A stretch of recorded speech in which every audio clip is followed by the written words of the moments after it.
বাবা, আজ দুধ বেশি, নইলে বাজারের লোকেরা আবার দাম কমাবে। দুধ তো ঠিকই আছে মা, কিন্তু গ্রামের লোকেরা সব ওই হরিলা কাকার দুধ কেনে। কেন বাবা, আমাদের গাভী গাই তো ভালো দুধ দেয়। মানুষ যে বড় নিষ্ঠুর রে, মান নয়।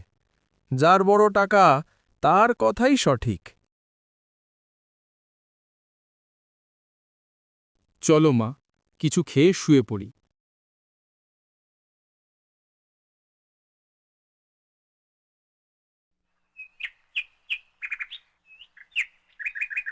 ও রামু, আবার দুধ বিক্রি করতে এলি? কারা নিবে তোমার পানির মতো দুধ? দুধে পানি মেশায় না, সুধা যেমন লাগে তেমনই। চুপ, বেশি কথা বললে আবার লাঠি পেটা করব। এই নাও সবাই আমার খাকি দুধ। বাবা, চলো ফিরে যাই। না মা, চেষ্টা করলে একদিন না একদিন মানুষ বুঝবে।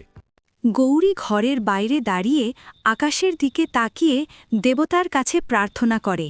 হেই বড় দেবতা, তুমি যদি সত্যি থাকো, আমার বাবাকে সাহায্য করো। আমরা কি খুব খারাপ? কেন সবাই আমাদের অপমান করে? বাতাসে এক রহস্যময় ঘণ্টার শব্দ ভেসে আসে। ধীরে ধীরে এক বৃদ্ধ সাদা দাড়িওয়ালা দেবতার রূপ দেখা যায়। আপনি কি দেবতা? গৌরী, তোমার চোখের জল আমাকে ডেকেছে।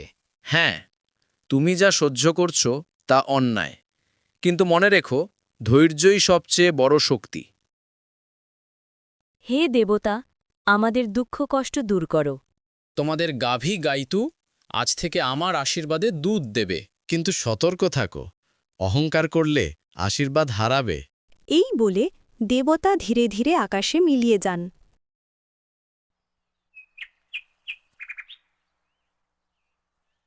গৌরী অবাক, দুধ থামছেই না।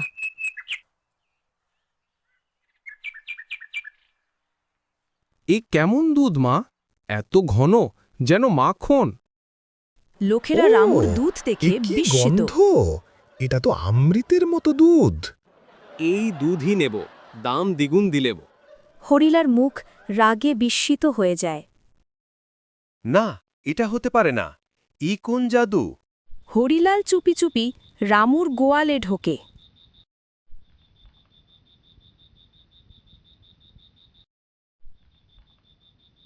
আজ ওই গাভীটা চুরি করেই ছাড়ব।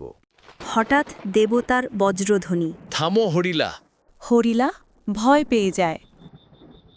অন্যের সুখ চুরি করতে গেলে তুমি নিজের ভাগ্য হারাবে।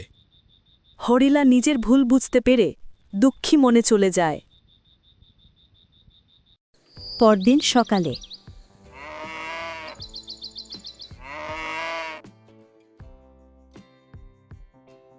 হরিলা কান্না করছে।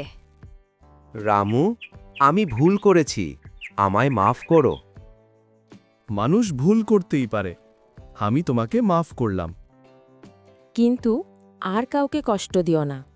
গৌরী, তোমার হৃদয় সবচেয়ে সুন্দর। এবার থেকে তোমাদের জীবন আর কখনো অভাব দেখবে না। যার মন ভালো তার জীবনও ভালো হয়। হিংসা মানুষকে ছোট করে দেয়, আর ক্ষমা তাকে বড় করে তোলে।